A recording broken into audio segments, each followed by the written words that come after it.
2023 ഒരുപിടി മികച്ച ചിത്രങ്ങളാണ് നമുക്ക് മുന്നിൽ എത്തിയത്. അതിൽ ഇന്ത്യൻ സിനിമാ ലോകം ഒന്നടങ്കം ആഘോഷിച്ച ഒരു വില്ലൻ കഥാപാത്രമുണ്ട്. മനസ്സിലായോ സാറേ? ഈ ഒരു ഡയലോഗ് കേൾക്കുമ്പോൾ തന്നെ നമുക്ക് ആ കഥാപാത്രം ആരാണെന്ന് ഓർമ്മ വന്നു അല്ലേ? വർമ്മൻ.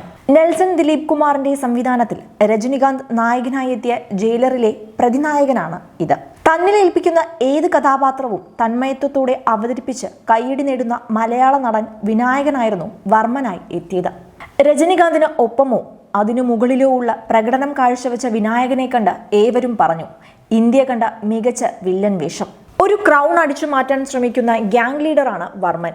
ചിത്രത്തിൽ അവസാനം വർമ്മൻ മരിക്കുന്നതാണ് കാണിക്കുന്നതും. അതുകൊണ്ട് തന്നെ ജയിലർ രണ്ടാം ഭാഗത്തിൽ വിനായകൻ ഉണ്ടാവാൻ സാധ്യത വളരെ കുറവാണ്. എന്നാൽ നിർമ്മാതാക്കളായ സൺ പിക്ചേഴ്സ് പങ്കുവച്ചൊരു പോസ്റ്റ് സിനിമാ പ്രേക്ഷകരെ ആകെ കുഴപ്പത്തിലാക്കിയിരിക്കുകയാണ്. What if Varman recruits Deva to smuggle the crown എന്ന് കുറിച്ചുകൊണ്ടുള്ള പോസ്റ്റാണ് സൺ പിക്ചേഴ്സ് ഷെയർ ചെയ്തിരിക്കുന്നത്.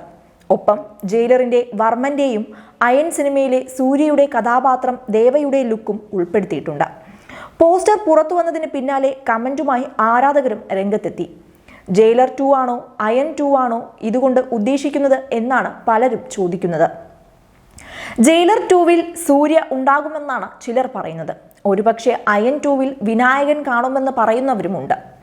വെറുതെ എന്തായാലും ഇങ്ങനെ ഒരു പോസ്റ്റ് പുറത്തുവിടില്ലെന്നും എന്തോ വലുത് വരാനിരിക്കുന്നുവെന്നും കമന്റുകൾ വരുന്നുണ്ട്. 2009 KV ആനന്ദ് സംവിധാനത്തിൽ പുറത്തിറങ്ങിയ ചിത്രമാണ് അയൺ. സൂര്യയ്ക്കൊപ്പം ജഗൻ, തമന്ന, പ്രഭു തുടങ്ങിയവർ പ്രധാന വേഷത്തിലെത്തിയ ചിത്രം സൂര്യയുടെ കരിയറിലെ എടുത്തു പറയാവുന്ന ഒന്നുകൂടിയാണ്. ചിത്രത്തിന് രണ്ടാം ഭാഗം ഉണ്ടാകുമെന്ന തരത്തിൽ നേരത്തെ വാർത്തകൾ പുറത്തു വന്നിരുന്നു. എന്നാൽ രണ്ടാം ഭാഗത്തോട് താല്പര്യമില്ലെന്നാണ് അന്ന് KV ആനന്ദ് പറഞ്ഞിരുന്നത്.